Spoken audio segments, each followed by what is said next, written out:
తెలంగాణ శాసనసభ ఎన్నికల ముందు కాంగ్రెస్ ప్రభుత్వం ఇచ్చిన 6 గ్యారెంటీలను అమలు చేస్తుందని తీన్మార్ మల్లన్న చాలా వేదికల్లో ప్రజలను ఉద్దేశించి హామీ ఇచ్చారు. ప్రస్తుతం ఒక్కొక్క పథకాన్ని కాంగ్రెస్ ప్రభుత్వం అమల్లోకి తీసుకువస్తుంది.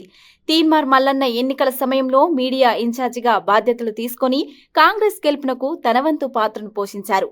గత బీఆర్ఎస్ పాలకులు తనపై అక్రమంగా ఎన్ని కేసులు పెట్టినా భయపడకుండా ప్రజా గొంతుకకై ఎదురు నిలిచాడు. అక్రమ కేసులో జైలుకెళ్లిన మల్లన్న తిరిగి జైలు నుంచి బయటికి వచ్చాక తన పోరాటాన్ని ఏమాత్రమూ ఆపలేదు. గత ప్రభుత్వం చేసిన అవినీతిని, అక్రమాలను ఒక్కొక్కటిగా బయటకు లాగాడు. తన ఆఫీసుకు సహాయార్థం వచ్చిన వారి కష్టాలను విని తనకు చేతనైనంత సహాయాన్ని చేసి పంపేవారు. నిరంతరం ప్రజల కష్టసుఖాలను తెలుసుకునే మల్లన్న ఇటీవల ఎమ్మెల్సీగా గెలుపొంది ప్రజల సమస్యలను తీర్చేందుకు మరో మెట్టు ఎక్కారు.